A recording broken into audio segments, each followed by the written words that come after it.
zone defense. What do you think of that? Takes real coordination between the passer and the receiver because you've got to read those zones and where the open spots are and be on the same page with the guy throwing the football. Because sometimes you're throwing it in front of the zone. Sometimes you're throwing it between the zones. Sometimes the receiver's going to just kind of find a spot and what we call sit down and present himself to the quarterback and throw it there. It's a tough read, but when they're in sync, it's really effective. Another nice gain, 13 yards that time, and another first down. Now the offense lining up 1st and 10. No, check. Patriot. Gun. Here we go. Gun. Working from the gun, Keenum. Looking left side, and he's got a man. That's right. 11 more yards that go around, a first down as well. I think that's a big pickup for a first down because when you run a drag route against zone, you're sometimes asking for trouble because you might run into a defender. Yeah, well, there they ran into a first down. Executed it to perfection. On first down, Murray. Looking for a seam, but finding none. He'll get back to the line of scrimmage, and that's it. No gain on the play there. Second down. Big boys down there in the trenches, and a nice play to stop them cold. Nothing there. Yeah, when you talk about big boys, you're talking about those defensive tackles, those nose tackles. They're not just big, they're immense. And what a big-time play there. Back 99 Philly. Here we go now. No. Check. Patriot. Keenum to throw on second down. The right's got it. And down inside the 15, shy of the 10. They call it a gain of 19, and it moves the chains.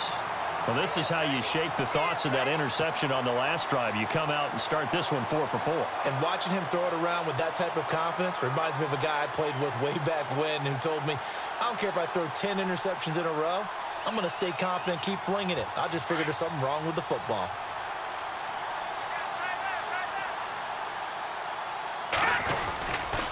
Now a give. This is Murray. And he'll get this one down to about the 10-yard line. Just a yard on the pickup there, and it'll bring up a 2nd and 9. Well, they certainly had success throwing the ball on this drive and not as much running it as we just saw once again on that last play. Stopped after a very short gain.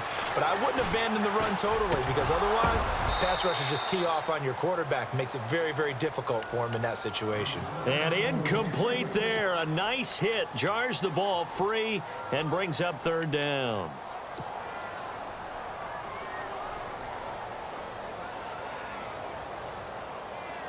The Vikings on 3rd down. A perfect 3 for 3 as they look to keep that streak going. This is 3rd and 9. Shotgun snap for Keenum. And that one knocked away and incomplete. Nice job defensively on what will be the final. So here now is Kai Forbath with the pressure on.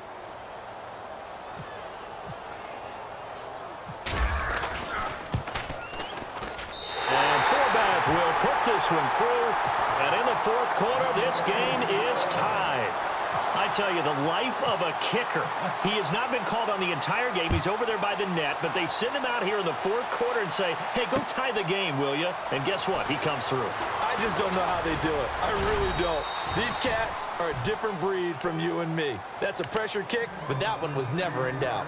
Atlanta now coming out on the field. And following the interception, just any interception, are you a little bit more cautious when you start that next drive, or no, you just throw that out the window?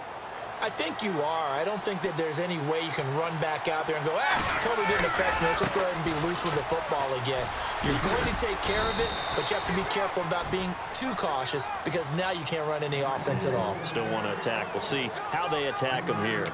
Seems pretty obvious defensively a key was stopping the run game. How have they done it so successfully? To me, it seems that these guys really did a nice job of paying attention during the scouting report meeting. And you know, Brandon, when they do those, they talk about the top plays that these guys like to run. The best runs for the top running back, those are the ones you focus on and want to take away. And they've done that pretty successfully in this game. Here's Ryan to throw. And he'll get it out near the 40 to the 39. 6 yards there off the scramble, but it'll still leave him with a 3rd down. Well, he did a nice job keeping his eyes downfield, waiting for someone to get open. But once the pressure forced his eyes down to see the rush, it was time to make a break for it. And very little room to maneuver. He'll get this down to about the 39. Just a 1-yard pickup there, and it'll be 4th down. This is what happens sometimes when you abandon the running game. It's hard to get back to it because once guys get out of that mentality of firing out and hitting people, hard to get them started again occasionally. And this will depend on the mark. I'm not sure he pushed the line forward. And indeed, he did not. They stop him. Devontae Freeman, his shiftiness doesn't pay off here in short yardage. And the Vikings, they have the football now in excellent field position. First down, here's the run with Cook. And he'll be stopped up quickly here at the 38. Just a yard on the first down carry, so it's 2nd and 9. Nice job by that defensive front there to hold him to a short gain on first down. Well played, I must say. Yeah, only getting 1 yard. There was no room to run. Now Keenum. Over the middle here to Rudolph. And he'll work it inside the 30 to the 29-yard line. It's a 9-yard gain, and it keeps the drive moving. Even score late in the 4th. Let's see if the defense can play within themselves, not give up the big play and contain, and keep this knotted up. A handoff. It's Murray. And he'll be brought down at about the 25 after a pickup of 4. Tough running there. That's a hard-earned 4 yards. Yeah, those are the unsung kind of runs. They don't fill up the stat sheet, but they do set you up in good position on 2nd down. Time for a break. We'll come back and see how it all shakes out after this.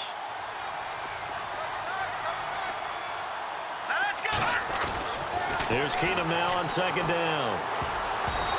And his pass incomplete. Stephon Diggs, his intended receiver. And it's 3rd down. He has had a great game defensively. He's been east-west, north-south, everywhere. Yeah, and I love how you described that because to be a great defender, you have to be able to move up and back, sideline to sideline, and he's been fantastic. Reminds me of a young Charles Davis when he was playing Madden. Absolutely. Oh, wow. I thought you go on the field. And he can't get a throw away. He's taken down. Whistles now and a timeout. So defensively, they burn it here with 1:51 left. And Forbath will put this one through. And they have taken the lead here in the final 2 minutes. Now then, it's a big kick right there to give them the lead in the 4th. But, Charles, there is still time left for a final drive. Brandon, you know they would have liked to take the clock down just a little bit further, at least under a minute or so. But this one's not over yet, especially since they just need a field goal. Here comes the Atlanta offense now ready to take over here. And on that last drive, went for it on 4th, turned it over. But good job by their defense, though. They held them to 3, but this offense, they've got to be a little bit better, a little bit more careful here. And sometimes when you see these calls on 4th down, when they decide to go for it, it's not necessarily the coach saying, I believe in my offense. Sometimes the coach saying, I believe in my defense. I can afford to go for it here because if we don't get it, I don't think we'll give up more than 3, and that's exactly what happened there. You think that factored in? I do. I think that he had that in his mind going into the game, that I'm going to be aggressive on offense because I know I've got a defense that can hold up their end. This is Freeman on 1st and 10. Well, a pretty move couldn't create much space. Down just beyond the 35. Give him a couple on the carry there. 2nd and 8. Time a factor as Ryan will hustle him to the line.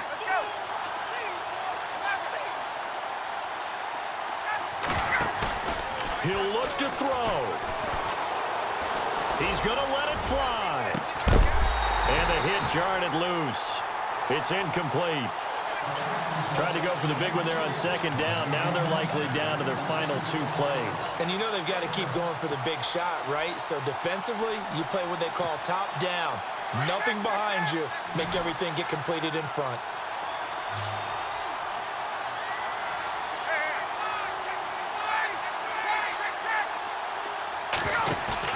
He's back to throw. Now a desperation throw deep down, and that's caught inside the 30. And he'll be taken down, but not before getting this inside the 30. And give him a gain of 37.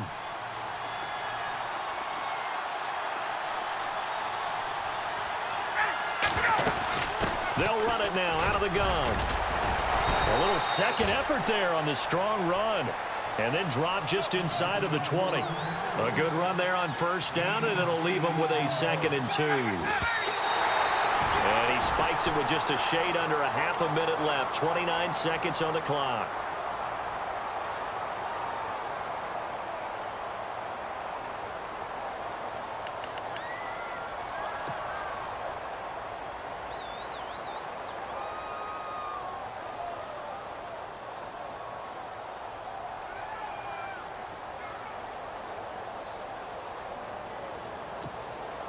The Falcons on 3rd down, 2 for 5 to this point. This time they face a 3rd and 2. They'll look to throw. And this one is incomplete. There's definitely contact there, but it's the 4th quarter of a kind of tight game, and sometimes the officials just say let them play. Kind of like your mom used to with you and your brothers. Just take the broom to you and send you out to the backyard and tell you to settle it yourselves. I like that, yeah. There was contact. I don't know, like you said, enough to warrant the flag. It was close, though. And in his 15th season, he's able to get this one to go. And that will tie this game here in the final minute of play. So in the final minute, they turn it over to their kicker to get him back to even, and he does not disappoint. Brandon, do you think that pressure ever gets to this guy? Because I sure don't. That was pretty smooth right there. I tell you, he better not rest on his laurels, because there's a good chance they may need him again if this game goes to overtime. The Vikings offense now, they get ready to head back on the field. They have a little bit of time here to get into field goal range. Not much. In a tie game, you don't want to do anything crazy, right? I agree with you on that one. Risk reward, okay? If you go for it, what is the absolute reward on this? But the risk is probably greater. Run the clock out, get to overtime, and try and win it there. All right, we'll see if they do just that. And they're able to get this one across the 35. Now, whistles come in. We're going to get a timeout here by the offense, as they'll stop the clock with 12 seconds to go in the football game. So the run moves the chains, and here we go on first down. Here we go. Back to throw, Keenum. Incomplete, and we're down to 8 seconds now. He was looking for Jarius Wright that time, and that'll bring up 2nd down. Well, these corners, I tell you, they've done excellent work all game long. They remind me of guys in the past who just said, hey, throw it out here 100 times. Nothing good is going to happen. And if you throw it in the wrong place, I'll take it the other way. Now Keenum. He's going to fire one deep over the middle. And incomplete there. A nice hit. Jars the ball free and brings up 3rd down. Now we're in the situation where the quarterback's got to take full charge of his huddle. Got to totally command it, make sure all eyes are on him. All focus is locked in. Going to call multiple plays and go over different situations and scenarios to make sure everyone is on the same page. And he'll get up to the 43-yard line. And here in overtime, if the team that receives the ball scores a touchdown, it's over. If they don't, we can still have some more football. That's exactly right. If they go down and kick a field goal, the other team gets a possession to either match it or score a touchdown to win the ball game. If both teams... So a tie ball game here as the kick's away. This is fielded a couple yards deep. Room here to run. Look at the spit. There are no flags. He's into the end zone. Touchdown. And an amazing return wins it in OT.